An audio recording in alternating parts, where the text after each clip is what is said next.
singular or dual. It means the community belongs to all of us. Well, why is that important? Because one of the foundations of community life is ownership. If I always look at something as their community, if I always look at something as that community, as compared to my community or our community and this community, just changing the language changes the perception significantly, because when I personalize it, it lets me realize that this community belongs to us, and the success of this community depends on us making a contribution to its success. But if I'm going to feel like it's my community, I have to be in power. Involved, but also empowered. One of the things I learned very early, Imam Qasim left Houston. He left, but he didn't leave, but he left. I hope you can appreciate what I'm saying. He left, but he didn't leave, but he left. And he turned all community responsibility over to me, and I was 28 years old. I was 28 years old. Very young man. Imam Qasim was one of my sisters at that time. And the first thing I did was make a dua. I said, oh Allah, send us the help that we need. The reason I made that dua is because I didn't know what we needed.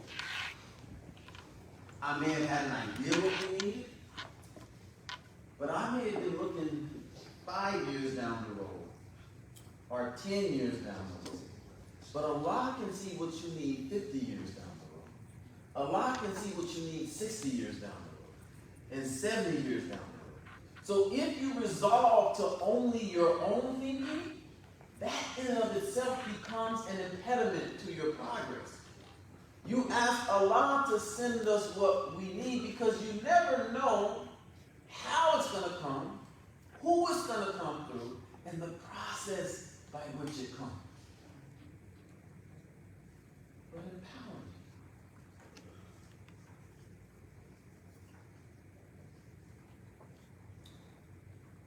I learned that if I tried to manage everything, micromanaging, we were going to fail. I learned that. And I prayed to Allah to give us people we could trust, so that we wouldn't have to try to micromanage, but that we would trust people and empower people. When you study Prophet Muhammad sallallahu alaihi wasallam, once he sent you, once you were gone, you had to make your own decisions. Every time he sent a group of people anywhere, they had instructions, but eventually they would face circumstances that the instructions may not have been specific, and they would have to use their own judgment in making those decisions. And some of them were bad decisions.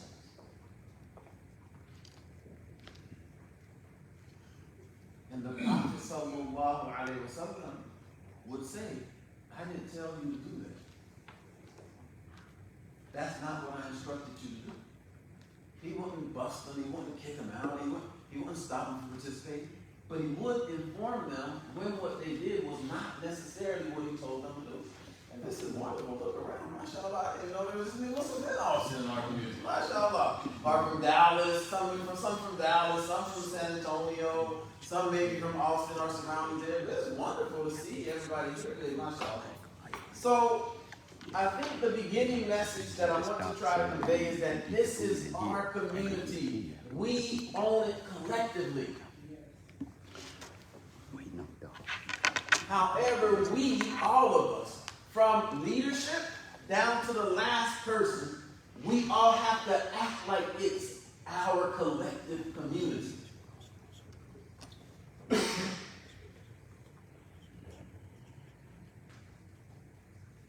Now, if I click on this word, ummatukum, then it says ummatin wahidah, right? Ummatukum ummatin wahidatin. This community of yours is one community.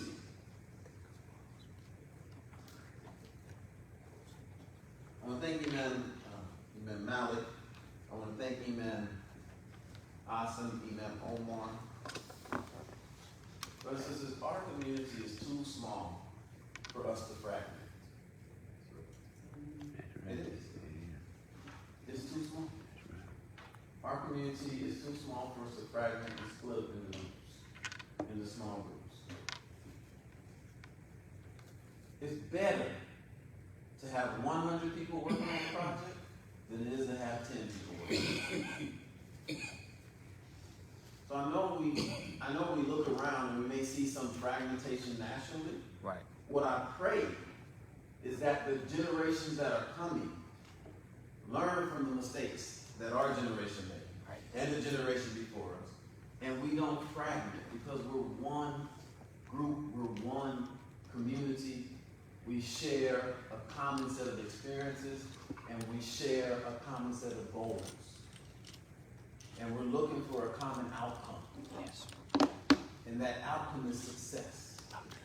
Now, what time am I supposed to start? You got give 5. Give me a strict time. 5. Okay. Got 5 minutes. Thank you. Yes, sir. So now I'm going to click on Ummah. Then I'm going to click on this. No, that didn't go right. So I'm going to click on here. And it brings up, you see, religion, group, religion, nation. You see all this, community, people. The unlettered people, Ummi comes from this. Ummi comes from Ummah. Leaders, Imam comes from Ummah. From the same word, Amma, all these words, leaders, mother. You see mother? All that comes from the same word. So as a community, and one of the most powerful messages of mother is womb. Womb for development. It's a principle. One of the most beautiful things God gave us was a womb. Because without a womb, none of us would be here. None of us would be here if it wasn't for a gentle, kind womb for us to grow in. But part of this community being our community is that we have to make it a womb for development, for growth, for advancement, for improvement. Well, how do you make it a womb? Well, study the womb.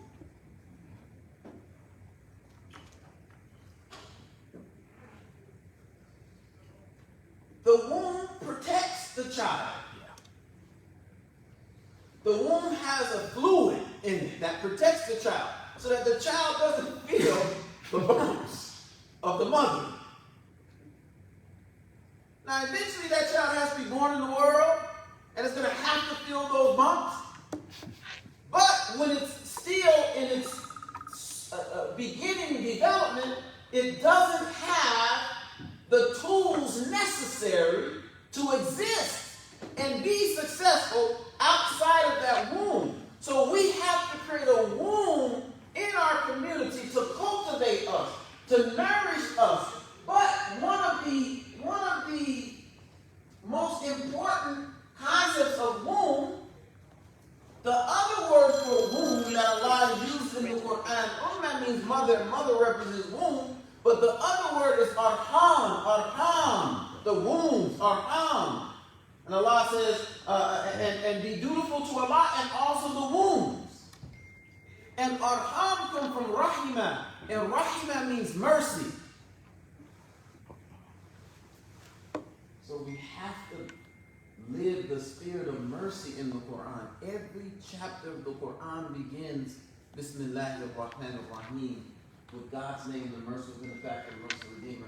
That should let us know that our communities will not have success without mercy.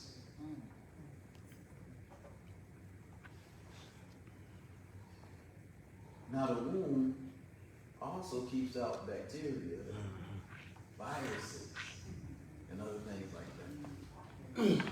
So you also have to be able to check each other. You know, if you don't have a system for checking each other, a community is going to just get destroyed. Yeah. You have to have a system for checking. You have to have a system. I have to have a system for checking myself. You can call him anybody, you can call him. Any major decision that has to be made is made with shura and consultation. And then even if there's some decisions that I have to make because I'm the man, before I make them, I will call and say, I'm thinking about this, give me your feedback. Am I seeing this in the right way? Yeah. Help me see if I'm biased. If I don't see my own bias. Is this fair? Is this just? And as a community, if we own our community, own it,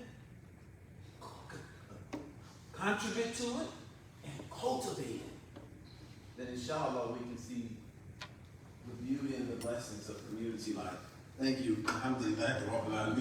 Assalamu alaikum. Thank you, Imam. Alaikum salam wa rahmatullahi wa barakatuh. Thank you.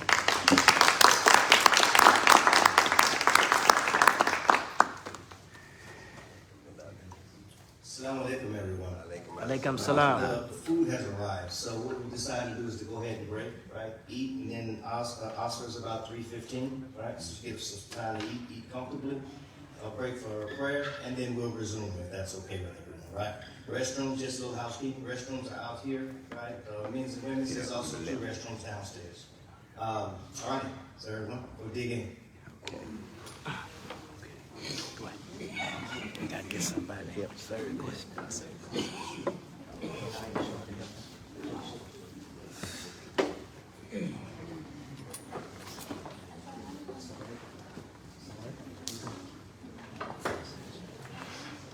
What the food is?